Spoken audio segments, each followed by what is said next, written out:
Hello and welcome. In this tutorial, we're going to do a really quick introduction to UV unwrapping. And we're going to do this because UV unwrapping is kind of a crucial skill in order to develop, in order to get materials and surfaces to look the way you want them to, right? Up until this point, we've done a lot of stuff with procedural surfaces or things that are uniform across the entire thing.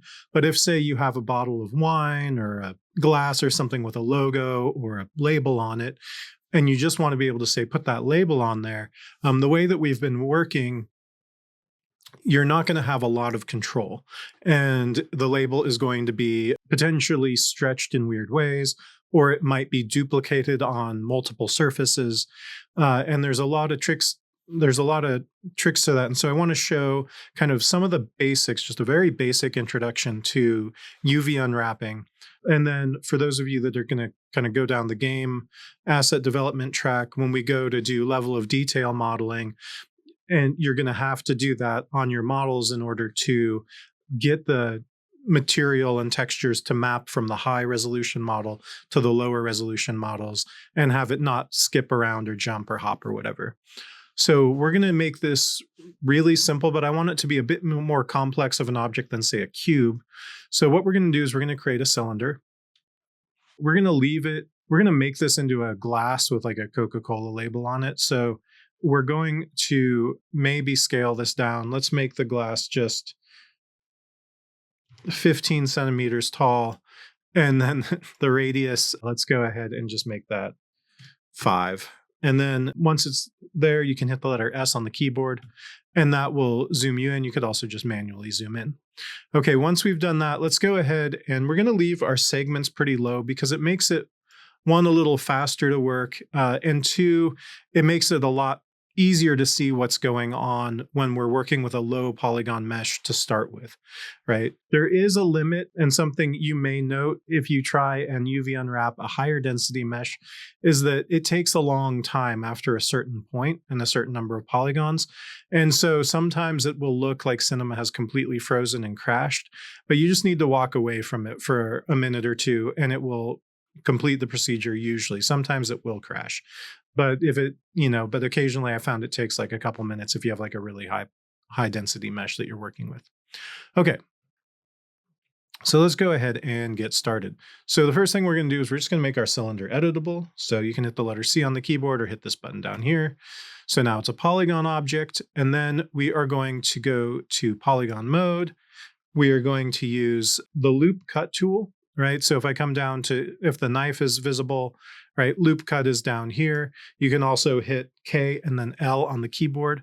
And we're just going to basically cut this in because what we're going to do is, right, we're going to make a really simple vessel. So I just want to have some sort of wall thickness there. And then we're going to use the extrude tool to push that surface down. When we do that, since we have 1, 2, 3 subdivisions here, we're going to do our extrude with 2 subdivisions so they sort of match. And we're just going to have like a really thick bottomed glass at this point. It doesn't really matter, but that's how we're going to do it. Okay, so I'm going to go ahead and use my selection brush, select all those center polygons. I'm going to select my extrude. And I want to change my subdivisions here from 0 or whatever yours is set to 2, because that should give me, actually, sorry, 3 subdivisions is what I want, I believe. And then once I've done that, I can just click off in space anywhere as long as I am not clicking on the handles of the axis and making them white. This should work fine. If you do this, and I'm going to undo that. If you do this and you click on there, right, it's actually going to, if you get this result, that means that you're clicking on the handle of the axis instead of just off in space. And you just click and drag left or right. And this should pull down. And I think I did too many subdivisions, but that's fine. I'm just going to go down to a point. And once I've done that, I can go ahead and zoom in one of these other side views, pull out a little bit. And for me, yeah, that works. That's about where I want it. I could potentially lift this up a little bit if I wanted to. Again, now I'm actually trying to move this final polygon, right? I'm not trying to create another extrusion, because if I was to click off in space and do that, right, things would be all jacked up down there. Okay, so we've got our basic cup, right? It's pretty simple. The only other thing I might do just to make it look a little bit more like a real world object once we get things together is go to edges mode, use my loop selection, select this outside edge here, and then use the bevel tool and just click and drag a little bit. And there's 0 subdivisions on this again. You'll see that tool has 0 subdivisions. And in this case, right, I want it to be really simple. I want this to be something where we can actually see what's going on with all these subdivisions once we start UV editing. Okay, so I've got all of my objects set. Now let's go ahead and create a material. And we're just going to create the default material. And I'm doing this through Redshift right now. You'll see that I'm doing that intentionally because when we go to UV edit and potentially paint and use the paint software in this, we're going to be needing to work on like one of the traditional materials. And then we're going to take that file that we generate out and bring it into Redshift again. And I want to show you that process too. Okay. So we've got our basic material. I'm going to double click on it to open the node editor. And then I'm going to go ahead and double click off here in space, which for some reason didn't work. There we go. And I'm going to type in TEX because I'm going to want to bring in a texture. And right, I was talking about making a label. So we're going to go ahead and do that. Okay. So I'm going to be grabbing this file from Wikimedia Commons. This is what I'm going to be using. You can see the link here up at the top of the screen, right? Wikimedia Commons, da, da, da, da, da, da. And then there are several different options here. We don't want the SVG file. I'm going to go ahead and go with the big one. I'm going to go with the largest one I can find here. And ideally, this should have a transparent background. I'm going to go ahead and right click on that. And for me in Chrome, I'm going to say save image as. And I'm going to go ahead and put it in the folder that I'm working on. And I have this down in this level of detail, whatever. But we're going to go here and hit save. And hopefully, let's see if I select this. Oh, and preview's opening. Yeah, it looks like I do indeed have a transparent background. So that's fantastic. Okay, so I've got that asset. And the first thing I'm going to do in Cinema now that I've got that saved is I'm going to select my texture, click on the folder here, and I should be able to find, there we go. There's my logo. I'm going to hit open. I'm going to hit yes.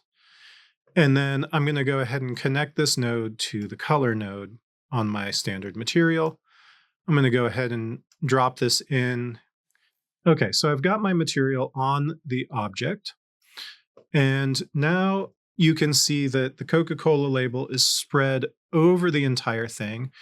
And one thing I want you to note is that it's also pasted on the bottom across that surface. And it's getting smeared on the inside, and then it's also, right, coming through in reverse on this surface as well. And so the question is, what's going on? Well, what's going on is that textures are 2D objects, right? It's a flat, square piece of artwork in this case. Granted, our original artwork is not square, but you'll note that it has made it square. And so this has been put on the surface, but then there's something else that's going on as well. And I don't know what I just did. There we go. There's something else that's going on as well. And that is that when I made this editable, we get this tag here, and this is our UVW tag. And what the UVW tag does is it basically says, okay, well, we're going to generate a UV, which is essentially the same as a polygon, but we're going to generate a UV that matches each one of these polygons here. And then we're going to try and have that. I don't know what's going on when I click on there. That's weird. But we're going to try and have that be mapped to 3D space. And the result, especially right away, is usually unusable. Sometimes it's fine for procedural materials, but in this case, it might even be problematic there because all of this would be streaked and smushed and messed up. So how do we fix this? That's what UV unwrapping and UV editing is all about. And that's what this tutorial is. So let's go ahead And we're going to start with our UV editing. So I'm going to go ahead and click on the UV edit mode. And I want you to see that first, I don't know why the model is not here. Let's hit, oh, I don't know. For some reason, clicking in the space made it show up. It was just not drawing it to the screen for some reason. So here we have our UVs, right? And here we have our object. If I come up to the little menu right at the top of the UV editor window here, if your screen is a little larger, right, sometimes you'll actually have all of those menu options available. Just to make it so it's easier to see everything in here, I have things set a little bit differently. I could probably shrink that down a bit to give us a little bit more real estate here. But whatever the case, if I click on this little arrow or on the textures thing, you'll see that there's a couple options here. There's this UV map, and we're going to go ahead and use that to kind of see how things are laid out. So you can see there's this big, right, ring here of polygons. And if I rotate my view down to the bottom, you can actually already see that, right, this is where that edge is starting to, right, go over the sides here, here, and here. But you can see that these polygons, H5, H6, whatever, are going to also be projected, right, on the surface of this object. If I was to rotate around here, here's H5 and probably H6 is right there, right? So these are exactly the same point on this image because all the polygons are just being drawn essentially from the top down, it looks like, although the outside body is also laid out. So if I want to be able to see what the heck's going on in here since I can't see anything, I can start selecting things. Now, I'm currently in edges mode and I want to go to polygons mode. And you can see if I select these polygons, you can kind of see where they're laying out on that image, right? And if I select this ring, you'll see that that polygon is laying there, right? You get the idea. And if I come over here, I can actually select both sets of polygons at the same time. But that's not too useful. So what I want to do when I'm UV unwrapping is first, I need to imagine that I'm peeling this thing apart, right? And second, I want to be arranging these polygons so they aren't overlapping, so that the bottom here is off in a corner by itself, and the sides and the inside edge, the inside surfaces are all laid out so they're not overlapping, so that when I go to put, say, the Coca-Cola logo on the outside of my glass vessel, it is also not also being drawn on the inside surface or on the bottom or anything else. Or if I wanted to put some details or text or something underneath this, I could do that as well without it drawing it on every other surface in the object, which is really, really useful. And if you've ever looked at any assets for video games or anything like that, you will see that the texture file always has these like islands of the UVs. They call them UV islands that are separated out to allow people to draw and texture those effectively. So we're going to go ahead and start that process. So first we need to start separating these things out. So the easiest thing to do is first I'm going to go ahead and change this back, my textures back to just an empty canvas. Right? Because that actually makes these lines a lot easier to see. And then I'm going to use a tool we haven't used a whole lot recently called Phong Break Selection. It's under the Loop Selection tool. You can also go to the Select menu at the top of the screen and go down to Phong Break Selection. You can also hit U and N to get there. And what Phong Break Selection does, I want you to note, as soon as I go into my view over here, it starts drawing these blue lines. And what it's doing is it's saying if there's a change in angle more than a certain amount along an edge, that's where I want to create my selection area. Now, for our case, right, this current selection criteria will probably work because I can select that edge and I can select this edge, right? So I'm selecting these two zones. And now I've got all of those polygons selected separately of the remainder of the polygons. And so I'm going to go ahead and use this tool here, which is my UV transform tool. And I'm just going to hover over somewhere not in the dead center, right? That actually moves the anchor. So if I was rotating this, it allows me to drag the anchor somewhere else to rotate it around. That's not what I want to do. I'm just going to go ahead and drag this and get this out of the way to start with. Okay, so I've got those polygons out of the way. So now I've got some other polygons that are still essentially in the way. So I'm going to go ahead and rotate my view. And I'm going to go and grab my Phong break selection tool again. And the other polygons that definitely need to be moved are the bottom inside. So I'm going to select that group of polygons. And I'm going to come back over here and move those out of the way as well. Eventually, our goal is to have all of these on one tile instead of having it tiled like this.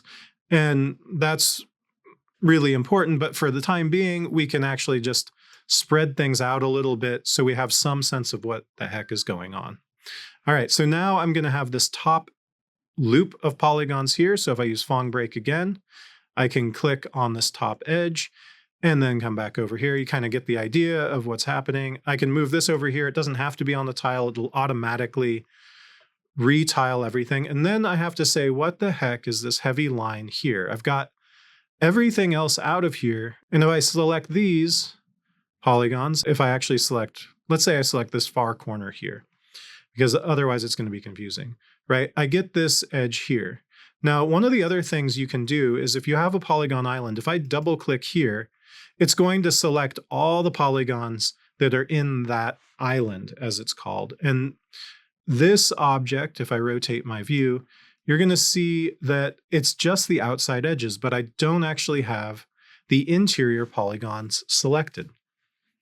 So how do I get those polygons selected and what's going on with them? So if I go ahead and there's a hint in the fact that all of the texture is streaked on this surface. But if I go ahead and go back to my Phong break selection, you'll see that I can't actually select the entire thing in here.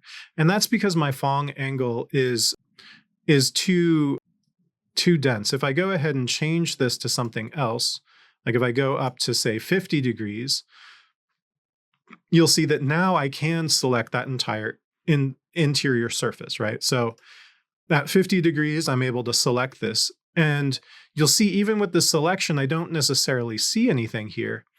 And that's because, right, these are streaked because all these polygons are essentially standing on end on this edge. This edge that we're seeing here is the top edge, and all the polygons are just perfectly aligned all the way down to the bottom of the vessel.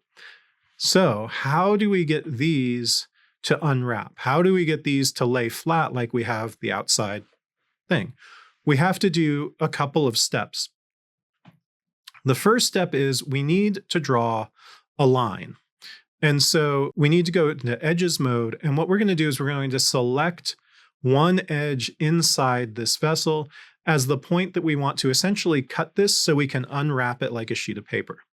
Right? If you think about that, right? If you roll a piece of paper up, you get a tube, right? If we cut something along one line, we can unwrap this edge. So we're going to go ahead and make that happen. So let's go to our edges mode. And then the tool that we're going to use is we're going to go under select, and there's this path selection tool.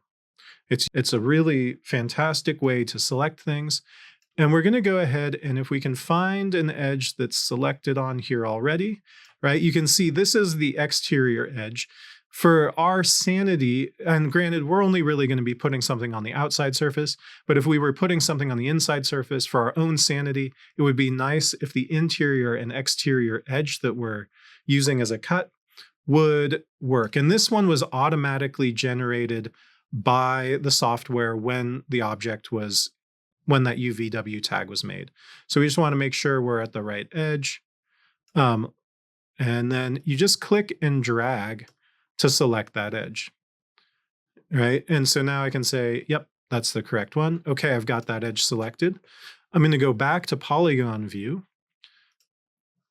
And now that I've got that edge selected and I'm in polygon view, so I'm going to come down to the bottom of the screen, and sometimes automatic UV is set or UV packing is set as the default. In this case, I'm going to move over to relax UV. I want to make sure cut selected edges is checkmarked, and I want to make sure pinned to border points, pinned in all of these other ones are unchecked. And I'm going to go ahead and hit apply. And when I do that, you'll see that now I have this island of polygons that are independent of the other islands of polygons. And awesomely, this is now essentially right facing the plane, so I can actually have artwork on here. And you can see, even though it's not what we want, the Coca-Cola label is actually printed on there in a legible way, right? Which is exactly how we want to have things look now. Right, so this is the basics of UV unwrapping. You can imagine as objects get more complex, as you have, say, rounded corners and things like that, the challenges to unwrapping these things sanely gets more difficult. And so, right, I'm trying to do just a very simple example now. And this is something in the class we can talk through. If you have a more complex object, we can talk through some strategies. And I do have some tutorials that kind of cover a more complex option, but I'm trying to keep this one really pretty simple as an introduction. So now I'm going to go ahead and I'm just going to move this island as well. Now that I've done that, I'm going to select all of the islands. I'm just going to, in my texture editor view, I'm going to hit Command or Control A. I'm going to select all of these. And now I want to switch over to UV packing. I'm going to change this to geometric. Make sure it's set to 2048 by 2048. That just gives it like a good resolution.